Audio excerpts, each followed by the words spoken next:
really tired and, quite honestly, fed up. It is a lie. It is misinformation that we had to reopen the government in order for there to be SNAP benefits to go to families. $6 billion in a contingency fund, which we voted for. Read the bill, understand what you did in the bill, and know what you did. You passed it, and it was the president who decided he did not want to spend that money to feed people. He's taken it all the way to the Supreme Court to deprive people and kids. It's 16 million kids. It's 8 million seniors. It's 4 million people who are disabled and 1.2 million veterans. You acknowledge people are suffering and doing without, but then you say you won't vote to make that pain go away. How? If you want to present yourself as an intellectually honest individual, how can you try to have it both ways on this argument? The American people have suffered long enough. You've called it a Republican shutdown. Now you're furious that the shutdown is ending. It's not leadership. It's hypocrisy at its very worst. You're trying to say this is a health care bill about a policy that Chairman Cole has articulated about 19 times tonight is not involved in the funding levels of this government. There is plenty of time for a robust discussion to work together through the natural process where it belongs.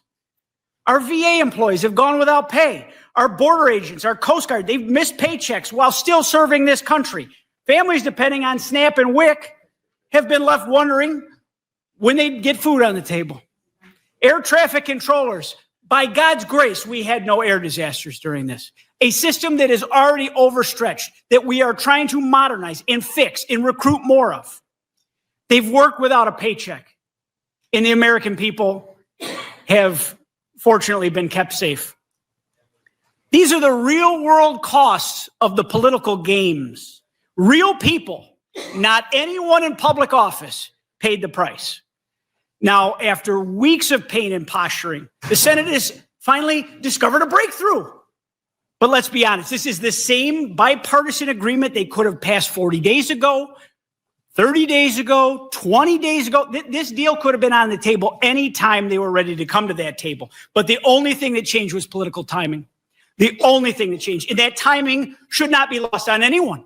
Anyone watching, any members of the media, as to how all of a sudden we get to this epiphany that now is the time. Because Election Day was a week ago. And some of their colleagues have said the quiet part out loud on TV. And they've said, we couldn't back down before our base turned out in blue states like Virginia, New Jersey, and in New York. And you're watching all of their colleagues get barbecued by that angry mob. But let's also be clear, this was never about health care. This was about another talking point and another distraction. And we can and we will have that full and honest debate about health care during the final appropriations process and throughout the budget year. But this shutdown was about one thing. It was about power. It was about Chuck Schumer and Democratic leaders trying to hold a government hostage for their own ambitions, to satisfy their angry mob that wants them to come back with a pound of flesh from President Trump. If Democrats want to let their angry fringe burn their party down, that's their choice. But we are not going to let them hurt the American people any longer in this process. We are not going to let them hold anyone hostage in the name of political chaos. And I want to thank senators on both sides of the aisle to coming to their senses and working together. And I specifically want to mention Senator Fetterman, who has said from the very beginning that you can support the healthcare policy efforts that many in this room are talking about tonight. But you could also do what's right and fund the government and take care of the people, which we swore an oath to do.